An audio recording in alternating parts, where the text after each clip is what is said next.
But I must say this, the most exciting fighter that's acting and fighting in boxing right now is Gervonta. He always been like that. You know what I mean? So I gotta focus on what I'm focusing on. He already did what he had to do. Tank, it's go be dangerous, bruh. If you know about boxing, come on, it is Gervonta. Legendary boxer Floyd Mayweather recently shared his thoughts on the highly anticipated rematch between Lamont Roach and Gervonta Davis.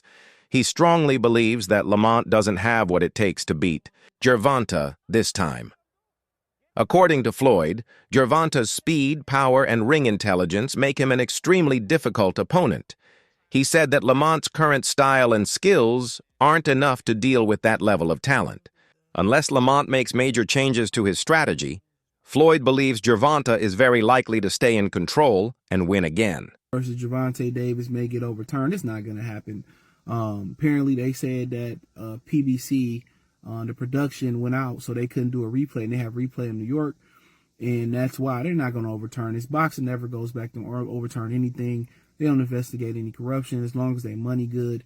You know, they didn't go back and overturn. Ryan Garcia cheated. They didn't overturn that to a loss. They did a no contest. It should have been a loss. He had a competitive advantage. When Margarito cheated Miguel Cotto, they didn't go back and open up an investigation. Manny Pacquiao wanted them to investigate and rescore the Jeff Horn fight. People forget that. People screaming corruption there, so they're not going to overturn this. Lamont Roach don't have a major promoter behind him.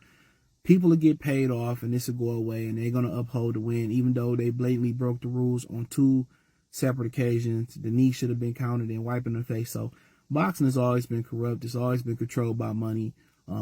It's one of the inorganic, if that's a word, sports of all time. Running away, because Tank is very good at knowing the distance where he has most leverage on his punches.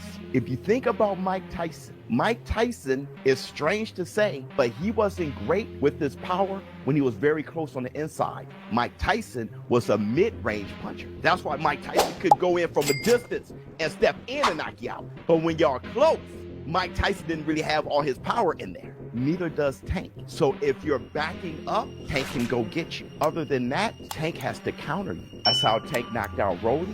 That's how Tank knocked out Ryan Garcia. That's how Tank hurt Mario Barrios and started that shit, that snowball. That's how Tank knocked out Leo Santa Cruz. That's why Tank talks so much.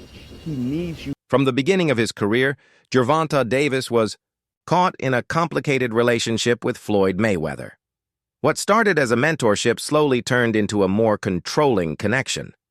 Many observers noticed that Mayweather often made decisions for Davis, limiting his freedom and shaping his public image. Instead of helping Davis build his own legacy, Mayweather appeared to mold him into a version of himself, all while staying in control behind the scenes.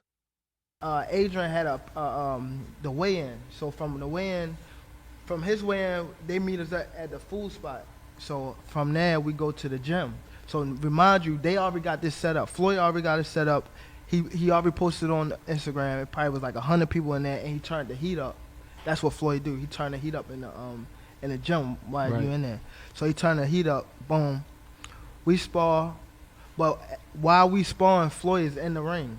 Like every time I'm punching, Floyd like grab my hand, like yank it back. Whereas though I can't even punch Devin.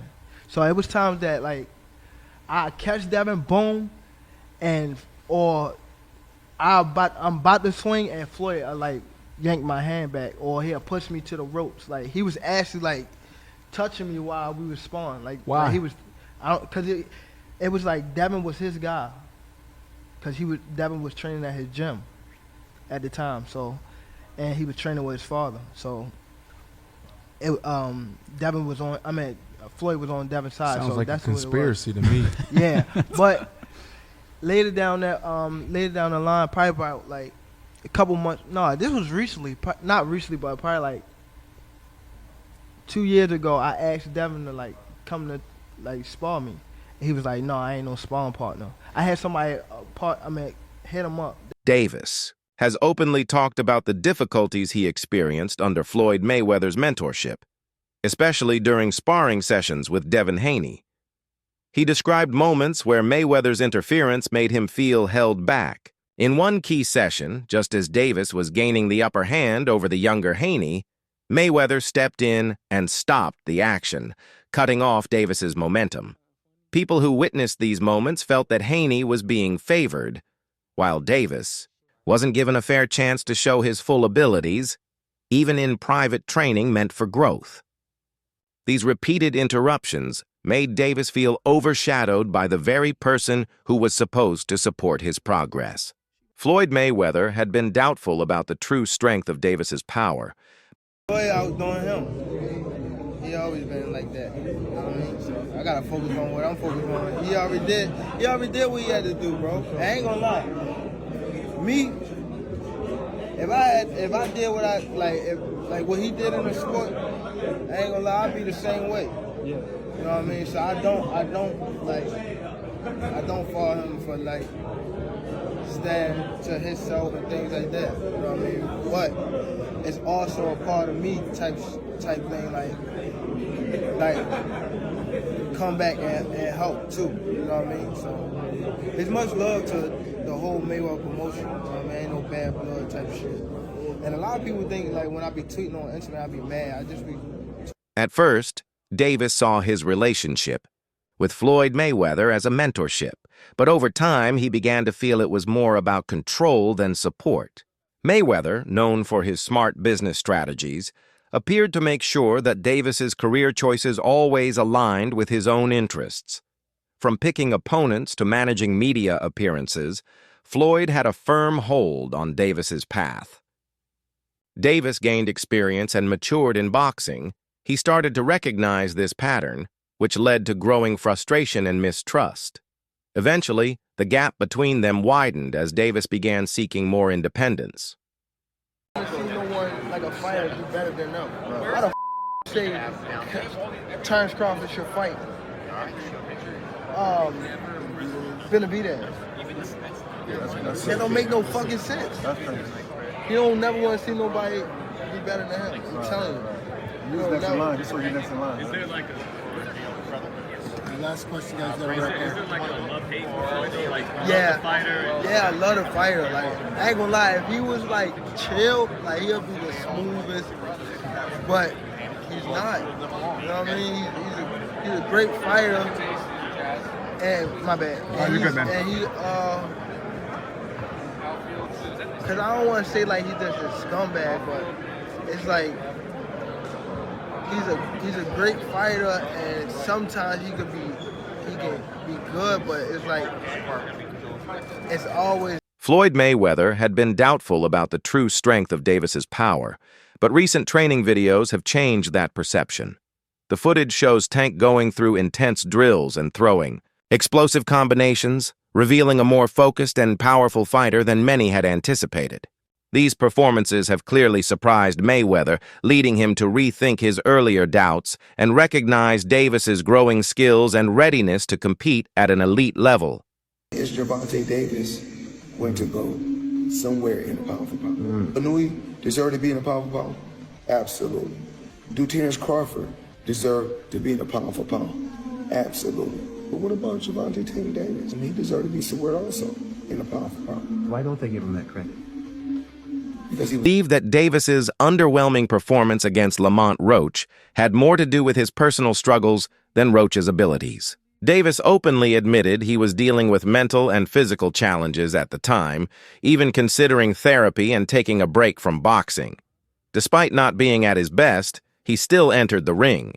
Now, with the rematch approaching, Davis has a chance to show his true potential and prove that his last fight didn't define him. If he's in top shape this time, fans are expecting a much stronger and more dominant performance that He wants to do therapy.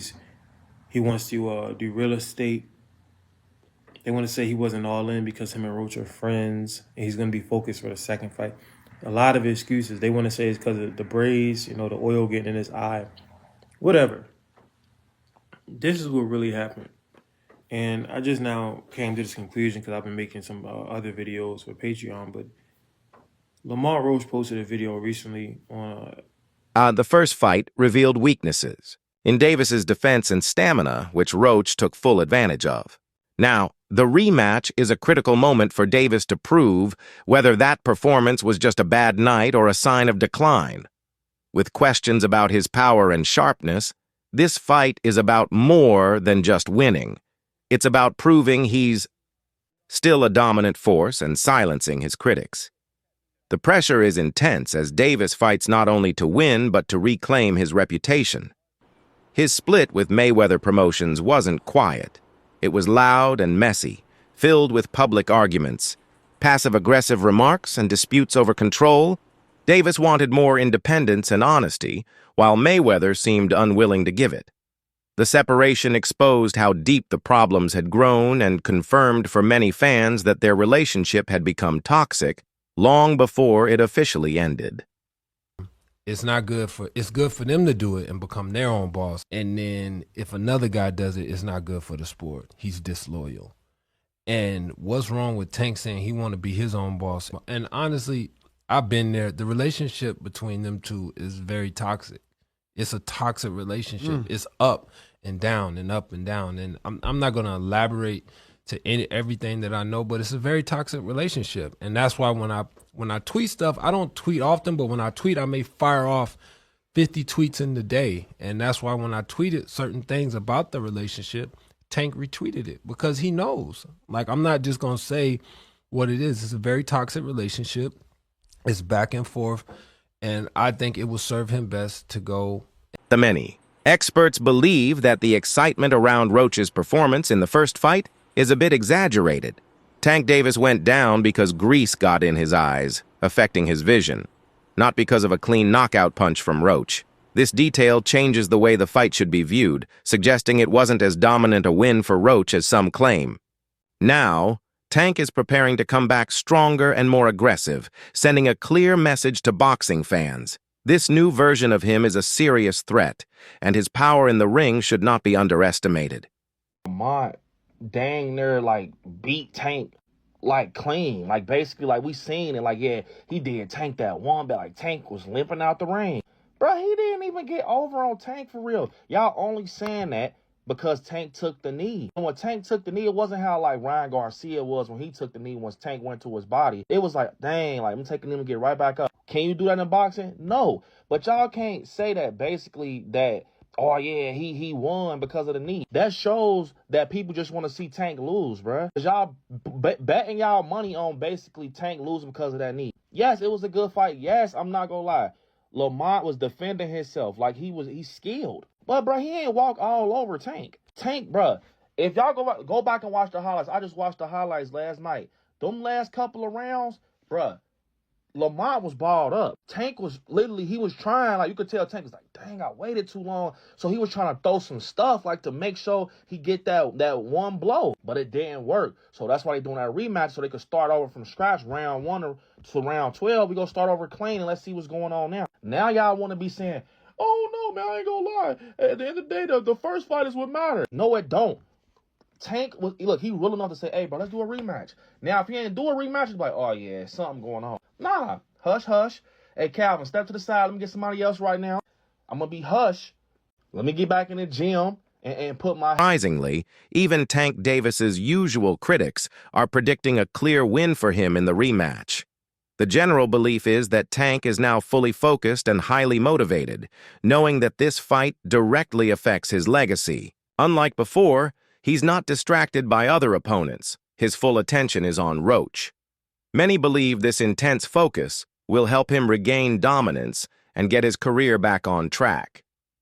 After some controversial referee decisions in the first fight, fans and analysts are demanding a fair rematch.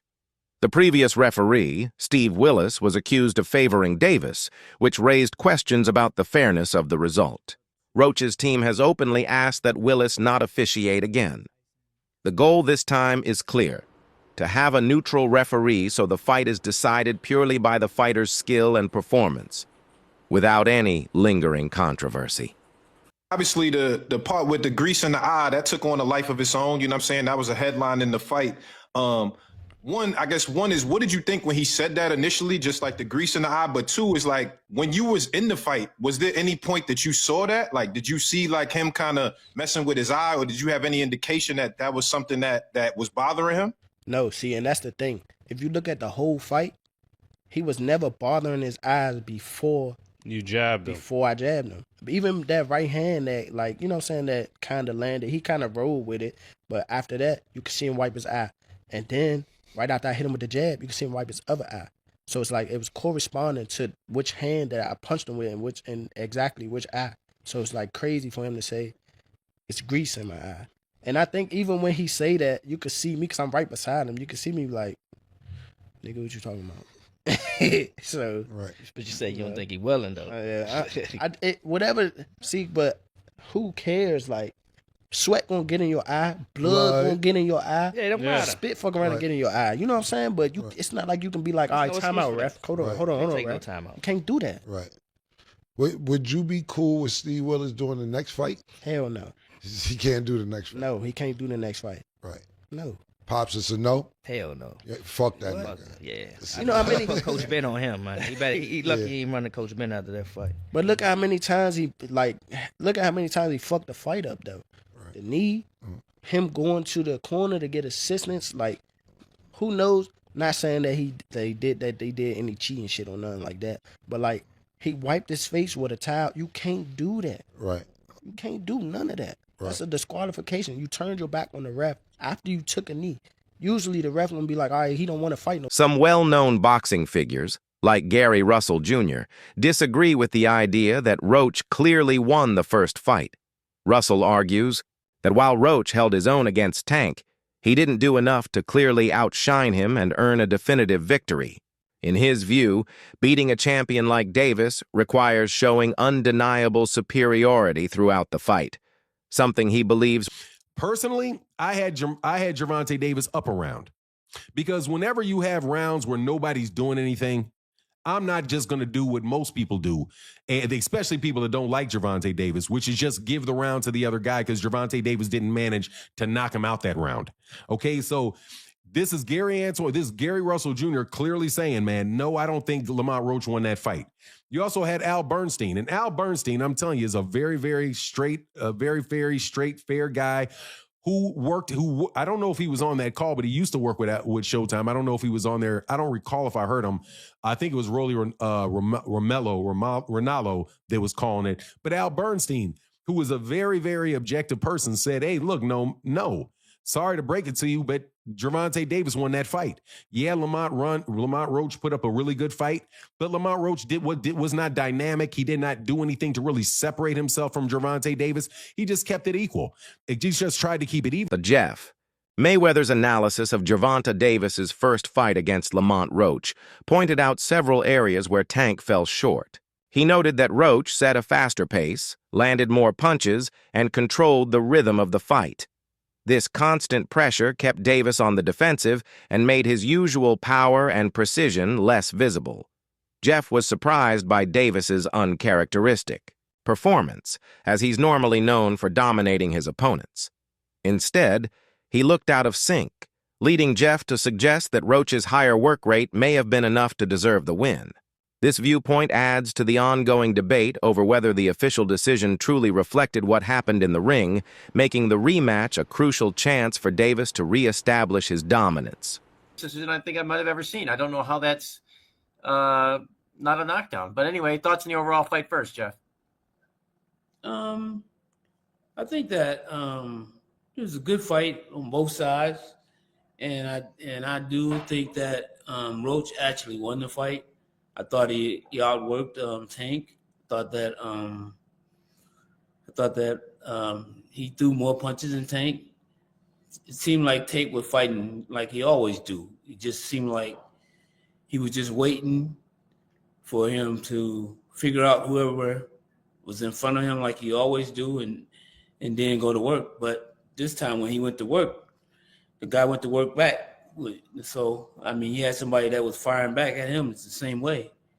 Yeah. I think the commentators and most of us at home thought, kind of the same thing. You thought Roach would bank some of those early rounds to prepare for the onslaught later. And when it didn't really happen, it was pretty even. We said, well, this is going to be a one-sided fight. But, yeah, it never happened. And Roach, through the latter half of the fight actually seemed to do better than the first half. I thought he did good pretty much all the way through the fight. I mean, there was a few rounds where he You know, he didn't do that well, but I mean, I thought he won the fight clearly. I mean, I didn't see Gervonta really the Gervonta that I know. I mean, I'm a big Gervonta fan, but I didn't see nothing. Waka believes that Lamont Roach's win over Davis in their first fight was more than just a close match. It was a clear showcase of Roach's superior boxing skills. According to him, Roach's tactical precision and calm control throughout the bout exposed flaws in Davis's defense and conditioning. While the official decision may not have fully captured this, S argues that seasoned boxing analysts can clearly see when a fighter has been outboxed, regardless of what the judges' scorecards say. Counted that point against him. Do you think Lamont Roach won, or do you think it wasn't enough? It could be considered a rightful draw, but I also lean towards that Lamont Roach won that fight. I believe he won the fight simply because he outclassed the champ. In boxing, you have to do two things to beat the champ. You either got to knock out the champ or completely outclass the champ. But you have to beat the champ. You're not going to just get the win because you survived or you put up a good fight. Bro lost that fight. Facts. Like, when you really, really know boxing and know boxing for what it really, really is, Tank lost that fight. No matter how much people, emotions and feelings are attached to it, because Tank is a hero of the hood. The ghetto loved the Tank. Gervonta Davis has been crowned king. My personal opinion, I don't think he should take the rematch, and I think he's already done what you just said. I think off of what he's already accomplished with the draw, he's already in a life-changing situation to where he could change every person around his life forever. He's now what's called a prize fighter, guaranteed. He's now what's also called a A-side fighter right now. But if he does what I like to call the Deontay Wilder and chase the legacy of getting the win, because you thinking from more of 100% on the boxing aspect than the business aspect, which Gervonta Davis has clearly showed everybody, the larger amount of his success is from the business module of the way he does boxing that was being gifted to him through Mayweather and Mayweather Promotions and PBC. But at the end of the day, so what? That's what he